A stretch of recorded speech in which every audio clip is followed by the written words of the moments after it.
Hello everyone, welcome to the biology junction. और हमने पढ़ा था that in case of angiosperm the male and female gametes are non motile. That means वो चल नहीं सकते। फिर फर्टिलाइजेशन कैसे होगा, क्योंकि उसके लिए तो मेल और फीमेल गैमीट का मिलना ज़रूरी है। तो angiospermic gametes are even smarter, they use some external agent for the process of pollination. और अगर हम इन एजेंट्स को देखें तो that can be categorise into two category. One is called as abiotic agent and the biotic one, that means it is a living organism. अगर abiotic agents की बात करें तो इसमें दो कंपोनेंट आते हैं। One, when the pollination occur by air और wind, तो इसे कहते हैं anemophily. This is ANEM, anemophily. And the second one, जब पॉलिनेशन हो वाटर के थ्रू, बाय वाटर, तो इसको कहते हैं hydrophily. So this is hydrophily. So these two are abiotic component for pollination. Now come to the biotic one. अगर biotic की बात करें तो इसका मतलब ये है कि इसमें living organism के through pollination होता है, and we all know that animals are the motile living organism. तो इसमें जो pollination होता है that is by animals. So biotic को कहते हैं zoophily. In case of zoophily, जो maximum का पॉलिनेशन होता है that is by insect, insects के थ्रू सबसे ज्यादा पॉलिनेशन होता है, और इसको कहते हैं entomophily. Apart from insect there are several other biotic agents are also present, जैसे कि bat. So there are so many. Now in present video we will take a detailed description of abiotic agents of pollination. Before going to detail in abiotic agent, मैं कुछ चीज़ों को compare करती हूँ regarding abiotic and biotic agents. So case of abiotic agents, जो pollination process होता है that is totally non-directional. That means कि जो पॉलन ग्रेन हवा या पानी में है वो अपने करस्पॉन्डिंग स्टिग्मा तक पहुंचे, that is totally chance event. So in this case there is huge loss of the pollen grain during the process. So इससे बचने के लिए ये प्लांट्स या ये flower large number of pollen grain बनाते हैं in comparison to the ovule which need to fertilize. So one condition is this. Second one is abiotic condition में जो फ्लावर हैं उनको किसी को अट्रैक्ट नहीं करना होता है, they have a open स्टेमन and stigma, तो वो अपने आप एयर या वाटर में चले जाते हैं। So there is no need for attraction. So ना तो ऐसे फ्लावर अट्रैक्टिव होते हैं, कलरफुल होते हैं, ना ही ये नेक्टर प्रोड्यूस करते हैं, और ना ही इनके पास कोई अच्छी या किसी भी टाइप की फ्रेग्रेंस होती है। So this is the second point. Now the third most important point is that abiotic agents are rarely used. Mostly animals use this biotic agents or zoophily. So let's start with the first type, that is abiotic agents. तो इसमें जो पहला case होता है that is anemophily, that means pollination by air. अब कुछ चीजें तो कॉमन है जो मैंने अभी आपको बताई। They are non directional, they produce large number of pollen grain and they don't have attractive properties including nectar और fragrance. Now apart from this, अगर मैं उनके पॉलन ग्रेन की बात करूं, सो एनिमोफिली की केस में जो पॉलन ग्रेन होगा, पॉलन ग्रेन को एयर में जाना है, तो pollen grain should be first light होना चाहिए, light in weight. Second point, that should be small so that easily जो है वो एयर उनको ले जाए. And third one, they should be dry, that means non sticky. तो ये तीन प्रॉपर्टी पॉलन ग्रेन में एयर से पॉलिनेट होने वाले फ्लावर्स की होनी चाहिए.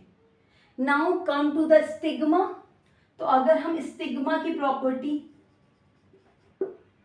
स्टडी करें तो जो स्टिग्मा होगा दैट शुड बी लार्ज, ताकि ढेर सारे पॉलन ग्रेन को ट्रैप कर पाए.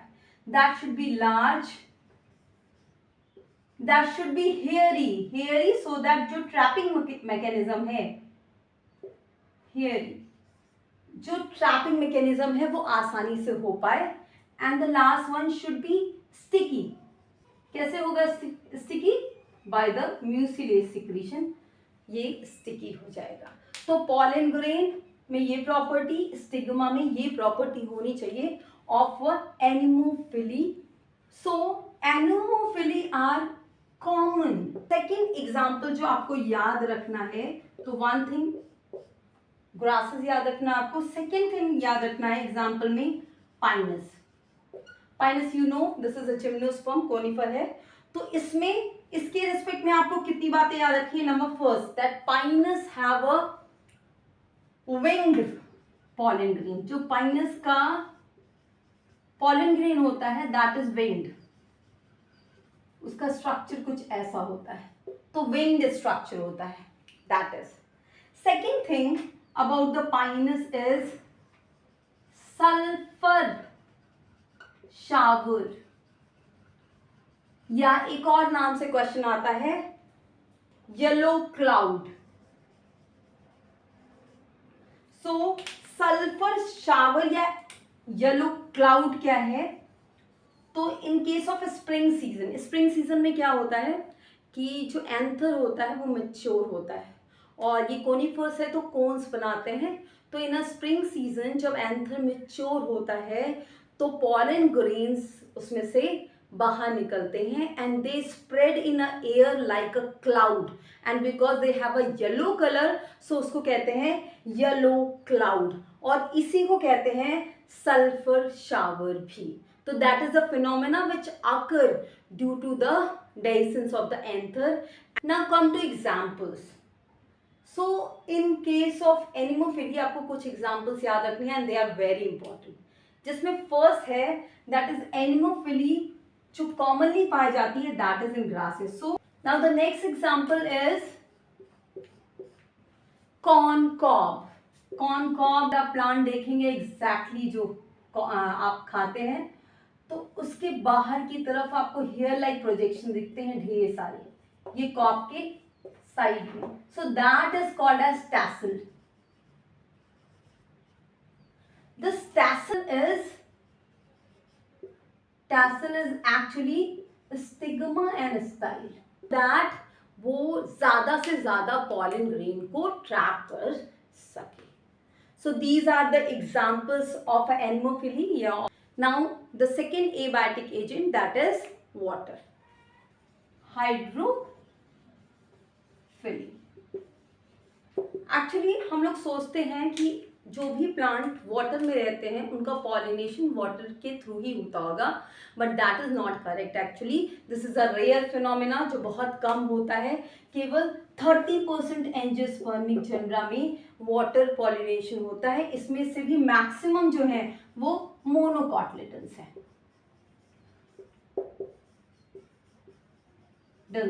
तो ये केवल 30% हाइड्रोफिली शो करते हैं. नाउ अगर हाइड्रोफिली ये देखा जाए कि कहाँ पे होता है वाटर में, तो अगर पॉलिनेशन ऑन द सरफेस होता है तो उसको कहते हैं ईपी हाइड्रोफिली. सो और अगर यही पॉलिनेशन इनसाइड वाटर होता है, पानी के अंदर होता है, तो उसको कहते हैं हाइपोहाइड्रोफिली. अगर मैं पॉलन ग्रेन की बात करूं इन केस ऑफ हाइड्रोफिली, तो इसके केस में भी जो पॉलन ग्रेन का नंबर होगा वो बहुत ज्यादा होगा, बट अगर स्ट्रक्चर देखें तो एक इम्पॉर्टेंट चीज जो डिफर करती है from pollinated air pollinated pollen grain से, और वो कि इसमें पॉलन ग्रेन स्टिकी होता है। और क्यों स्टिकी होता है? क्योंकि वो कवर्ड होता है बाय म्यूसिलेज। तो उस स्टिकनेस का फायदा क्या होता है, वो क्यों कवर्ड होता है? Because these pollen grains are occur inside the water. तो वाटर उन पॉलन ग्रेन्स को खराब कर सकता है, तो वाटर से उसको बचाने के लिए आउटर लेयर पे म्यूसिलेज की कवरिंग होती है। Now come to the epihydrophilous plant और ईपी हाइड्रोफिली। तो इसमें सरफेस पे होता है, और इसका बहुत अच्छा एग्जाम्पल है वैलसनेरिया। वैलसनेरिया क्या है? ये सबमर्ज्ड प्लांट है, पानी के अंदर पाया जाता है। कैसा होता है ये? डायशियस होता है। डायशियस मतलब मेल और फीमेल अलग अलग होते हैं, सेक्स ऑर्गन्स अलग अलग होते हैं, सेक्स फ्लावर्स अलग अलग होते हैं। नाउ होता क्या है इसमें? इसमें जो फीमेल फ्लावर होती है उसकी जो स्टाइल होती है दैट इज कॉइल्ड, और मेल फ्लावर वो इन्फ्लोरेसेंस बनाता है। और जब ये फीमेल फ्लावर मैच्योर होता है तो ये कॉइलिंग खत्म हो जाती है, इसलिए फीमेल फ्लावर सरफेस पे आ जाता है और सरफेस पे तैरता रहता है। Now when male flower matures तो जो मेल फ्लावर है वो भी फ्लोट करके सरफेस पे आ जाता है, और सरफेस पे ये फ्री फ्लोइंग केस में फीमेल फ्लावर तक पहुंचता है, और जैसे ही पहुंचता है ये एंथर डाइजेस्ट कर जाता है और पॉलन ग्रेन स्टिग्मा तक पहुंच जाता है, and the fertilization occur. So this is a phenomena of in case of Vallisneria. Vallisneria जो है वो फ्रेश वाटर प्लांट है और इसमें ईपी हाइड्रोफिली होती है। बाकी सारी फिनोमेना इसकी वाटर के अंदर होती हैं, बट पॉलिनेशन ऑन सरफेस होता है। हाइड्रोफिली जो इसका बेस्ट एग्जांपल है, हम लोग जानते हैं, बहुत ही कॉमन वाटर प्लांट है, that is hydrilla and water grass, या इसको कहते हैं ज़ोस्टेरा। ज़ोस्टेरा की एक बहुत इंपॉर्टेंट बात है which you have to remember, पूरे एनिमल किंगडम में ज़ोस्टेरा का जो पॉलन ग्रेन है वो लॉन्गेस्ट है एंड रिबन लाइक होता है। इसमें मेल और फीमेल फ्लावर दोनों पानी के अंदर, ये भी सबमर्ज प्लांट है तो दोनों पानी के अंदर होता है, और जब ये फ्री फ्लोट करके आपस में एक दूसरे के पास पहुंचते हैं तो पॉलन ग्रेन जो रिबन लाइक होता है वो स्टिग्मा के चारों तरफ लपेट जाता है, और इससे जो है पॉलिनेशन हो जाता है। नाउ दिस वैलसनेरिया ये फ्रेश वाटर है प्लांट है, and Hydrilla is also fresh water, but this Zostera is marine submerged plant. So these are the agents, that means abiotic agent. Thank you.